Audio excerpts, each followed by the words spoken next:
Capítulo 6. Exemplos de ricos que foram salvos na Bíblia. Para comprovarmos de vez que os ricos também podem entrar no reino de Deus, não pelo seu mérito, é claro, mas pela graça divina, vamos citar aqui alguns casos de pessoas ricas que foram usadas por Deus para serem um canal de bênçãos na vida de outras pessoas. José, chamado Barnabé. Barnabé, cujo nome original era José, era um levita de muitas posses. Ele era conhecido por sua generosidade pela maneira como usava sua riqueza para ajudar os outros. Em Atos, no capítulo 4, do versículo 31 ao 37, lemos que Barnabé vendeu um campo que possuía e trouxe o dinheiro da venda para os pés dos apóstolos, para ser distribuído entre os necessitados da comunidade. Atos no capítulo 4, do versículo 31 ao 37. E tendo orado, moveu-se o lugar em que estavam reunidos, e todos foram cheios do Espírito Santo, e anunciavam com ousadia a palavra de Deus. E era um coração e a alma da multidão dos que criam, e ninguém dizia que coisa alguma do que possuía era sua própria, mas todas as coisas lhes eram comuns. E os apóstolos davam com grande poder testemunho da ressurreição do Senhor Jesus, e em todos eles havia abundante graça. Não havia, pois, entre eles necessitado algum, porque todos os que possuíam herdades ou casas vendendo-as, traziam o preço do que fora vendido, e o depositavam aos pés dos apóstolos. E repartia-se a cada um, segundo a necessidade que cada um tinha. Então José, cognominado pelos apóstolos Barnabé, que traduzido, é filho da consolação, levita natural de Chipre, possuindo uma herdade, vendeu-a, e trouxe o preço, e o depositou aos pés dos apóstolos. Barnabé não apenas demonstrou desprendimento material, mas também uma grande fé e confiança em Deus. Sua atitude de vender suas propriedades para ajudar os pobres mostra que ele não era possuído por sua riqueza, mas sim que ele usava seus recursos para promover o bem-estar dos outros e o avanço do reino de Deus. Por isso, Barnabé recebeu a graça de Deus, sendo considerado um exemplo de como os ricos podem, sim, fazer parte do reino de Deus quando usam suas posses de maneira altruísta e voltada para ajudar o próximo. A sua história nos ensina que o verdadeiro valor não está na quantidade de bens que possuímos, mas na maneira como usamos esses bens para glorificar a Deus e ajudar os outros. Cornélio. Cornélio era um centurião do exército romano, descrito na Bíblia como um homem de grande fé e piedade. Ele era conhecido por sua devoção a Deus, mesmo não sendo judeu. Cornélio se destacava por suas boas ações e generosidade, especialmente para com os pobres. Cornélio foi sincero e dedicado, ele orava constantemente e ajudava os necessitados, mostrando um coração aberto para as coisas de Deus. Sua vida de oração e suas boas ações não passaram despercebidas para o Altíssimo. A Bíblia nos conta o seguinte sobre Cornélio, em Atos, no capítulo 10, dos versículos 1 ao 4. Havia em Cesareia um homem chamado Cornélio, centurião do regimento conhecido como italiano. Ele e toda a sua família eram piedosos e tementes a Deus, dava muitas esmolas ao povo e orava continuamente a Deus. Certo dia, por volta das 3 horas da tarde, ele teve uma visão. Viu claramente um anjo de Deus que se aproximava dele e dizia: Cornélio. Atemorizado, Cornélio olhou para ele e perguntou: Que é, Senhor? O anjo respondeu: Suas orações e esmolas subiram como oferta memorial diante de Deus. Cornélio obedeceu à visão e enviou seus servos para buscar Pedro, que estava em Jope.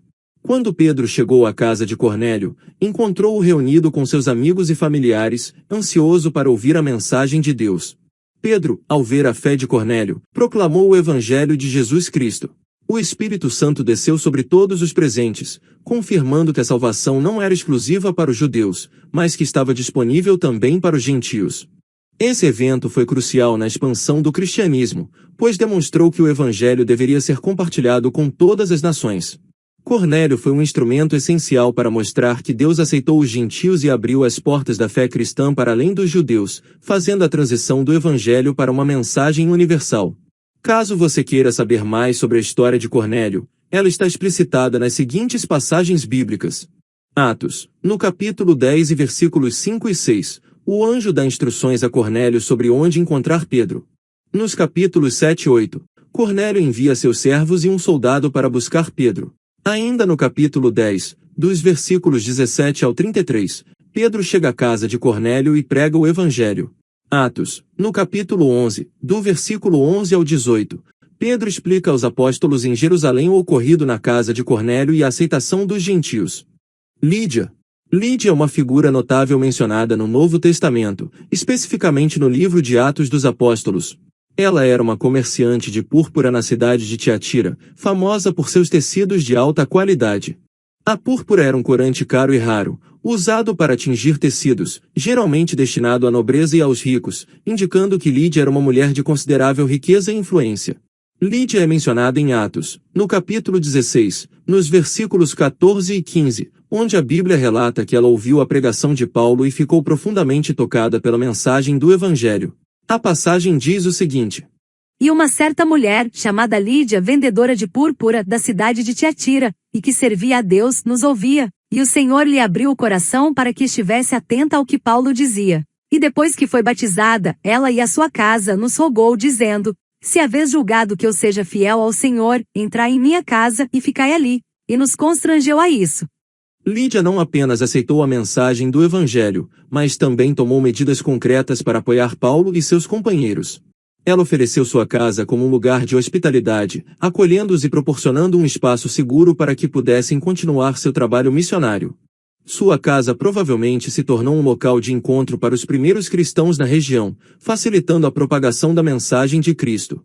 As atitudes de Lídia são um exemplo inspirador de como usar os recursos e a influência para o bem maior. Sua hospitalidade e generosidade foram cruciais para o apoio dos missionários e para a expansão do cristianismo em uma nova região. Aos olhos de Deus, essas ações foram preciosas, mostrando que a verdadeira riqueza não está apenas nos bens materiais, mas na disposição de servir e ajudar os outros. Além desta passagem de Atos, Lídia não é mencionada novamente na Bíblia. No entanto, sua breve aparição deixa um legado significativo, mostrando como uma pessoa de fé pode impactar positivamente a expansão do Evangelho. Sua história nos lembra da importância da hospitalidade, da generosidade e do uso sábio dos recursos que Deus nos deu. José de Arimateia. José de Arimateia foi uma figura importante no Novo Testamento, lembrada por seu papel significativo no sepultamento de Jesus Cristo. Ele era um homem rico, um membro respeitado do Sinédrio, o Conselho Judaico, e também um seguidor de Jesus, embora secretamente, por medo das autoridades judaicas. José de Arimateia mostrou grande coragem e devoção ao pedir o corpo de Jesus a Pilatos para dar-lhe um sepultamento adequado. Este ato foi um testemunho público de sua fé em Jesus, arriscando sua posição e reputação. A passagem de Mateus, no capítulo 27, dos versículos 57 ao 60, relata este evento crucial. Ao cair da tarde chegou um homem rico de Arimateia, chamado José, que se tornara discípulo de Jesus. Dirigindo-se a Pilatos, pediu o corpo de Jesus, e Pilatos ordenou que lhe fosse entregue. José tomou o corpo, envolveu-o num lençol limpo de linho e o colocou num sepulcro novo, que ele havia mandado cavar na rocha. E fazendo rolar uma grande pedra sobre a entrada do sepulcro, retirou-se. A ação de José de Arimateia foi de imenso valor para o Evangelho. Ele não apenas demonstrou sua devoção a Jesus, mas também proporcionou um lugar digno para o sepultamento do corpo do Senhor, cumprindo assim as profecias e estabelecendo um testemunho duradouro de sua fé. Sua coragem e generosidade mostram que, independentemente de nossa posição social ou riqueza, podemos usar nossos recursos para servir a Deus e promover seu reino. José de Arimateia é lembrado como um exemplo de fé e ação, deixando um legado significativo para a história do cristianismo. Outros exemplos bíblicos de pessoas ricas que foram salvas. A Bíblia relata diversos nomes importantíssimos que foram abençoados com grandes riquezas. Como um bom exemplo podemos citar o de Abraão, um patriarca que possuía muitos bens, rebanhos e servos, sendo grandemente abençoado por Deus. Outro bom exemplo é o de seu neto, Jacó, que também acumulou grandes riquezas através do trabalho árduo e da bênção divina. O rei Davi, conhecido por sua liderança e coração dedicado a Deus, acumulou muitos tesouros e riquezas durante seu reinado. Seu filho, o rei Salomão, é talvez o exemplo mais notável de riqueza na Bíblia, sendo descrito como o homem mais sábio e rico de sua época. Além deles, Jó é outro personagem que, mesmo após perder tudo, foi restituído em dobro por Deus e terminou seus dias com grande prosperidade. Se você deseja conhecer mais a fundo a vida, a história, os desafios e as conquistas de cada um desses personagens, aqui estão as passagens bíblicas que detalham suas histórias. Abraão, Gênesis 11, 27 a 25, 10. Jacó, Gênesis 25, 19 ao 35, 29. Rei Davi, 1 Samuel 16, 1 ao livro de 1 Reis, no capítulo 2 e versículo 11. Rei Salomão, 1 Reis 1, 28 a 11 e 43. Jó, livro de Jó, do capítulo 1 e versículo 1 ao capítulo 42 e versículo 17. Neste estudo bíblico, no entanto, focamos em pessoas comuns que não foram juízes, profetas, sacerdotes ou reis, mas sim indivíduos mais prováveis de se encontrar no cotidiano, até mesmo nos dias de hoje.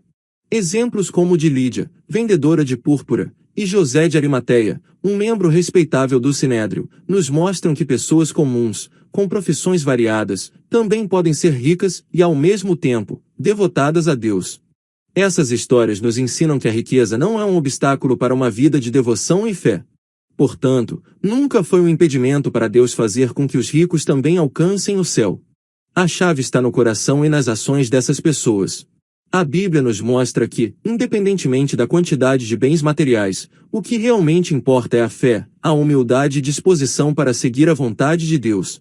Essas histórias nos inspiram a usar nossos recursos para o bem, mostrando que é possível ser abençoado materialmente e espiritualmente ao mesmo tempo.